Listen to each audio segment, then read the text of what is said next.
តនេះគឺចង់ឲ្យចប់សិនអ្នកទាំងអស់គ្នាព្រោះដោយសារតែអ្នកទាំងពីរក៏បានកេញអោគ្នាគឺពេញមួយយប់តែម្ដងលុះដល់ព្រឹកឡើងពេលនេះក៏ឃើញថាយូរឆ្នាំបានភ្ញាក់មុនអញ្ចឹងទៅព្រោះតែបើភ្នែកឡើងគឺគេនៅមើលមុខអូនយ៉ាងយកចិត្តទុកដាក់ចំណែកអូនវិញភ្ញាក់ឡើងក៏គេមើលមុខបងដូចគ្នាព្រោះដោយសារតែអ្នកទាំងពីរឥឡូវនេះគឺគេលែងសូវប្រកែកដូចមុនហើយណាគេរៀងសើសាជាមួយនឹងគ្នានោះហើយក៏ញញឹមដាក់គ្នាទាំងព្រឹកព្រលឹមតែម្ដងប៉ុន្តែស្ពីមិនតាន់បានប្រហែលផងពេលនេះម៉ាក់របស់លេបានមកទ្វារមកតែធ្វើឲ្យអ្នកទាំងពីរនេះគឺភ្ញាក់ផ្អើលខ្លាំងមែនទែនប្តីបានជាម៉ាក់បងអញ្ចឹងដោយសារតែអ្នកវិញគឺគាត់ផ្លេចយករបស់កាប់ពីម្សិលមិញអញ្ចឹងគឺគាត់ក៏និយាយថាអីទេបន្តទៀតទៅគាត់ក៏បិទទ្វារវិញឲ្យអញ្ចឹងណា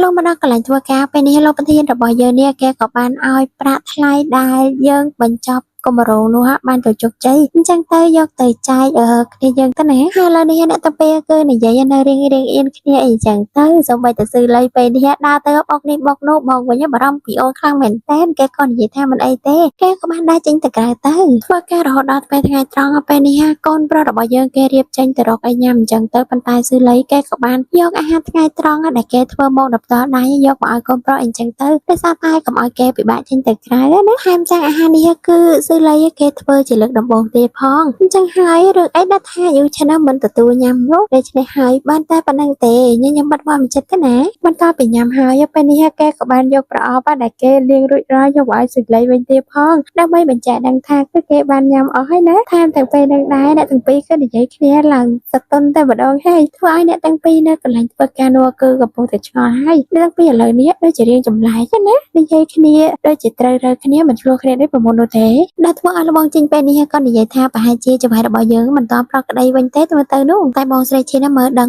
ថាប្រហែលជាអ្នកទាំងពីរហ្នឹងគឺមានអាចកបាំងជាមួយនឹងគ្នាហើយជាមិនខាននោះទេកាន់មកមើលហាងកាហ្វេរបស់ប៉ែកាំងវិញថ្ងៃនេះក៏មាននារីចម្លែកម្នាក់មើលទៅគេដូចជារៀងអៀនខ្លាំងមែនតើហើយពេលហ្នឹងដែរគេក៏បានសារភាពទៅកាន់ប៉ែកាំងថាគេស្រឡាញ់ប៉ែកាំងអីអញ្ចឹងទៅណាប៉ែកាំងរបស់យើងគេក៏ទទួលយកសម្បត្តិនោះហើយគេក៏បានបដិសេធយ៉ាងមានសុជីវធម៌ទៀតផងគឺគេនិយាយថាគេអរគុណដែលស្រឡាញ់និងចូលចិត្តគេប៉ុន្តែពេលនេះគឺគេមានទំនាក់ទំនងស្នេហាគឺគេបានស្រឡាញ់មនុស្សម្នាក់រួចទៅហើយអញ្ចឹងបានហៅថាសភាពបរិបពិតណាហើយអ្នកដែលគេស្រឡាញ់គឺបានមកដល់ហើយគឺជានាងថជាក្មេងតូចរបស់យើងនឹងឯងគ្រាន់តែមកដល់ភ្លាមគេមើលទៅម្នាក់ស្រីនឹងគឺប្រច័ណ្ឌជាមួយនឹងកូនប្រុសរបស់យើងតែម្ដងគេសួរថាតើម្នាក់នឹងជានរណានិយាយរួមទៅមើលទៅគឺគេប្រច័ណ្ឌណាប៉ុន្តែបងគឺមិនទាំងឯងអូនប្រច័ណ្ឌនោះគេក៏បានប្រាប់តាមដំណើរទៅគឺគេមានតលីថជារបស់គេម្នាក់កូនម្នាក់ស្រីនឹងគ្រាន់តែឃើញទង្វើគឺគេដឹងភ្លាមថាបេកាងក៏ស្រឡាញ់លីថជារបស់យើងនឹងឯងតែធ្វើពេលនេះគេប្រែចិត្តជាស្រឡាញ់មកគ្រប់ត្រងស្នេហារបស់អ្នកទាំងពីរព្រោះដោយសារតែមើលទៅគឺជួយក៏ឲ្យស្រឡាញ់នឹងឯងកម្មមកដល់ពេលល្ងាចពេលនេះក៏រៀបចេញទៅធ្វើការទៅហើយយូឆ្នាំក៏បានបបួលកូនស្រីរបស់យើង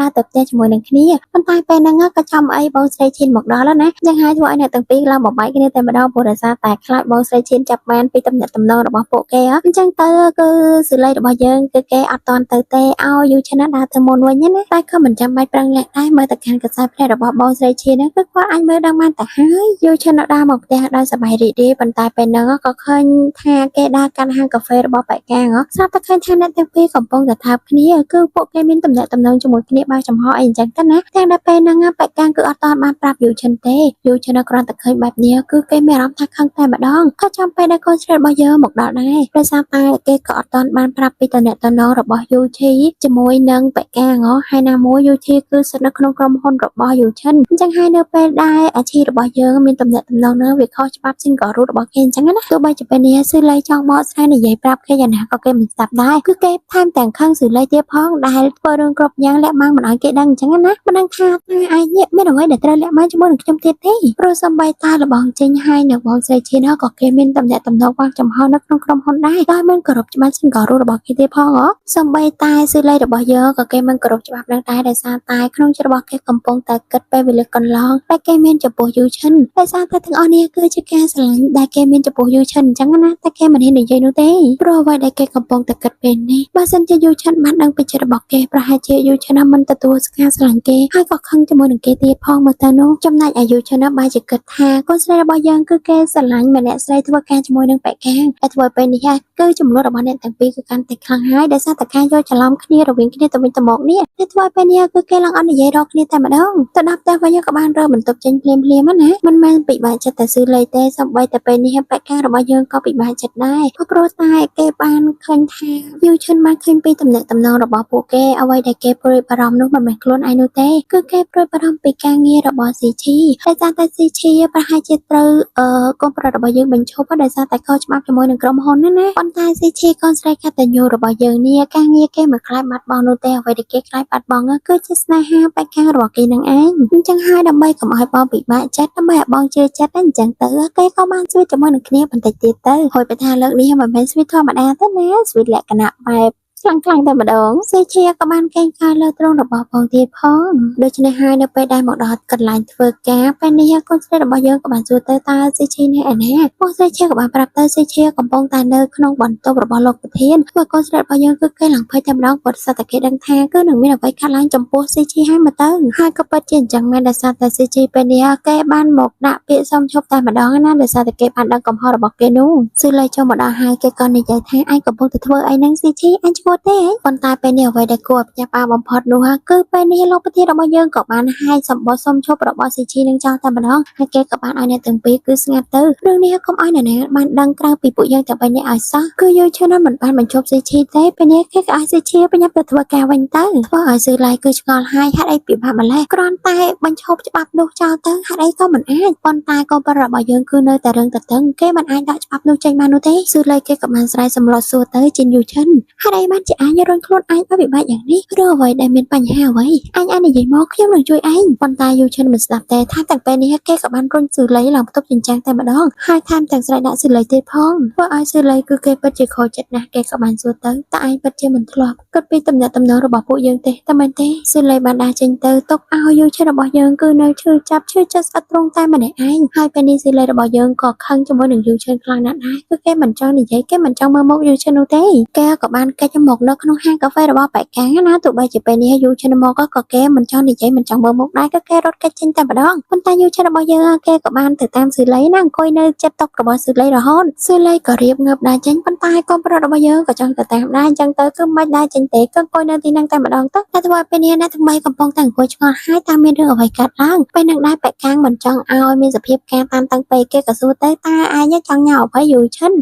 គឺគេឡើងចង្អុលទៅកាន់ស៊ឺឡៃតែម្ដងគឺកំងដូចជាស៊ឺឡៃមកតែដែលស៊ឺឡៃនិយាយថាខ្ញុំអត់តកំងផងហ្នឹងណាស៊ឺឡៃគឺគេរៀបនឹងងើបដើរចេញទៅហើយប៉ុន្តែដោយសារតែកូនប្រុសរបស់យើងគឺតាមគេរហូតអញ្ចឹងគឺគេខ្ញុំអង្គុយនៅទីហ្នឹងទៅហើយគេក៏និយាយថាគឺខ្ញុំមកត្រូវការពេលវេលាសម្រាប់ខ្លួនឯងប៉ុន្តែកូនប្រុសរបស់យើងអត់និយាយទេគេប្រាល្បិចតែម្ដងគេធ្វើដូចជាអាឡែស៊ីរមាស់អីអញ្ចឹងទៅណាស៊ឺឡៃរបស់យើងចិត្តនឹងមិននឹងដាច់ជាមួយនឹងបងទៅពេលហ្នឹងគេក៏បានងើបទៅមើលហើយក៏សួរទៅថាតើឯងញ៉ាំអ្វីអាឡែស៊ីទៀតហើយមែនទេគឺសួរដោយព្រួយបារម្ភតែម្ដងហើយបងគឺឡើងលួចញញឹមដោយសារតែដឹងថាគឺអូននៅតែបារម្ភពីបងដដែលហើយពួកគេទាំងពីរនាក់កំពុងតែស្វីតជាមួយនឹងគ្នាផងបាក់ដៃជាមួយនឹងគ្នាផងពេលនេះក៏ចាំពេលដែរបងស្រីឈិនហើយនៅលបងជីមកដល់ហាងទីនឹងដែរអញ្ចឹងណាព្រោះពួកគេនេះគឺបញ្ញាប់ឡើងដកគ្លៀងចេញពីគ្នាតែម្ដងហើយដោយសារតែអត់តន់ចង់ឲ្យអ្នកទាំងពីរដឹងពីទំនាក់ទំនងពួកគេនោះបងស្រីឈិនក៏បានបើកទ្វារហើយក៏និយាយថាយើងទៅញ៉ាំនៅកន្លែងផ្សេងវិញប៉ុន្តែពេលហ្នឹងក៏ឃើញថាវ៉ាន់ដែលជាឆ្មារបស់បេកាំងគឺបានរត់ចេញទៅក្រៅដែលធ្វើឲ្យអ្នកទាំងអស់គ្នាគឺភ័យព្រួយបារម្ភមែនទែនខ្លាចថាវ៉ាន់គឺវង្វេងហើយពេលនេះគឺពិតជាវង្វេងមែនរកទៅណាក៏រកមិនឃើញដែរអញ្ចឹងហើយអ្នកទាំងអស់គ្នាក៏បានបំបីផ្លូវគ្នាដើររកទៅក៏ដើររកជាគូតែម្ដងណាអ្នកទាំងអស់គ្ន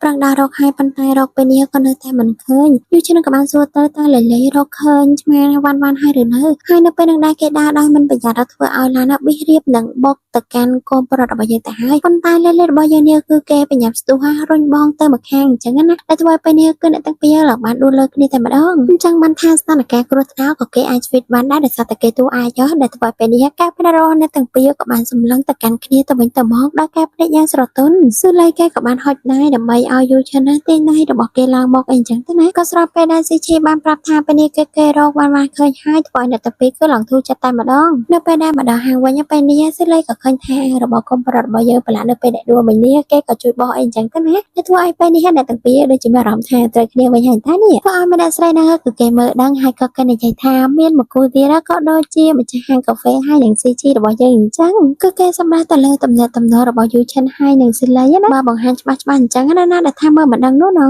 អញ្ចឹងហើយលុះដល់យប់ឡើងពេលបដប់ផ្ទះពេលនេះក៏ឃើញថាយូឆិនគេក៏បានរើមកគេនៅក្នុងបន្ទប់របស់កូនស្រីវិញហើយថែមទាំងពេលនេះក៏គេនៅលើក្រែទៀតផងតែធ្វើឲ្យម្ចាស់បន្ទប់គឺរអ៊ូងងើហើយនៅក្នុងបន្ទប់ខ្លួនឯងមិនគេងទេបែរជាមកគេនៅលើក្រែរបស់ខ្ញុំទៅវិញស៊ីឡីគឺគេមិនលក់រៀបនៅដែរចេញណាប៉ុន្តែពេលហ្នឹងបងមានគេលក់ឯណែគេក៏បានទាញដៃអូនគឺឲ្យអូនគេលើក្រែជាមួយនឹងគេនឹងឯងហើយគឺឡើងគឺជួបតែម្ដងណាឈុតនេះហើយក៏ដោយតែរាល់ដងអញ្ចឹងមិនមែនគេធម្មតាទេពេលនេះគឺថាគេអោបអូនឡើងជាប់តែម្ដងទោះបីជាពេលនេះកូនស្រីរបស់យើងហើយឲ្យគេភ្ញាក់ក៏គេមិនភ្ញាក់ដែរដោយសារតែហៅមនុស្សដែរមិនចង់ក្រោកក៏មិននឹងក្រោកទេណូក៏ដោយសារតែបងគឺចង់គេបែបនេះគេអោបអូនបែបនេះពេលមកយប់តែម្ដងណាចំណែកឯស៊ីឡីវិញគេស្មានថាយូឈិនរបស់យើងគេមកមើលគេលក់អញ្ចឹងហើយគេក៏បានយកដៃទៅអង្អែថ្មរបស់បងហើយក៏បានមើលមុខបងដោយប្រើកែវភ្នែកយ៉ាងស្រទន់យ៉ាងតាក់ទាញនៅពេលហ្នឹងកូនប្រុសរបស់យើងគេក៏បានបើកព្រែកឡើងព្រោះកូនស្រីស៊ីឡីរបស់យើងនេះគឺគេលង្អៀនខ្លាំងណាស់គេក៏បានរត់ចូលទៅក្នុងបន្ទប់ទឹកតែម្ដងណាព្រោះដោយសារតែមុននេះមិញលួចប៉ះថ្មកូនកន្លោះគេអញ្ចឹងទៅសម័យខ្លួនគេចាប់បានណា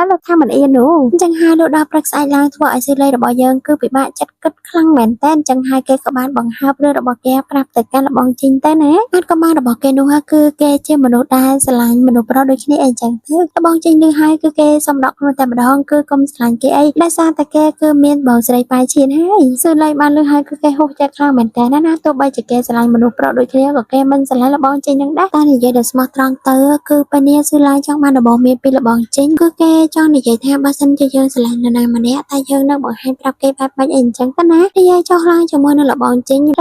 ក៏បានផ្ដល់យោបល់អញ្ចឹងអញ្ចឹងទៅធ្វើឲ្យស៊ឺឡៃរបស់យើងគឺនឹកឃើញហើយថាគេត្រូវធ្វើយ៉ាងណាពេលនេះគឺគេរត់ទៅក្នុង office ដើម្បីប្រាប់អារម្មណ៍របស់គេទៅកាន់យូឆិនតែម្ដងគឺប្រាប់ត្រង់តែម្ដងគឺពេលដែលគេទៅដល់គេរៀបនៅនិយាយប្រាប់ទៅហើយប៉ុន្តែក៏ស្រាប់តែឃើញថាពេលនេះយូឆិនគឺជួបជាមួយនឹងមនុស្សពិសេសរបស់គេតែម្នាក់ហ្នឹងគឺជា Easy Thong ដែលជាសង្សារចិត្តរបស់គេនឹងឯងតែសារតែពេលនេះឃើញថាទឹកមុខរបស់យូឆិនរបស់យើងដូចជាតក់ស្លុតដូចជាភ្ញាក់ផ្អើលខ្លាំងមែនទែននៅពេលដែលឃើញថាម្នាក់នេះគឺជា Easy Thong ដែលមើលទៅ Easy Thong ពេលនេះគឺនិយាយយ៉ាងស្និទ្ធស្នាលជាមួយនឹងកូនប្រុសរបស់យើងទៀតផងដែល Easy Thong ម្នាក់នេះគេក៏បានហៅឈ្មោះកូនប្រុសរបស់យើងថារៀលគឺជាឈ្មោះដែលពួកគេទាំងពីរនាក់នៅតាក់ទងគ្នាកាលពីមុនណា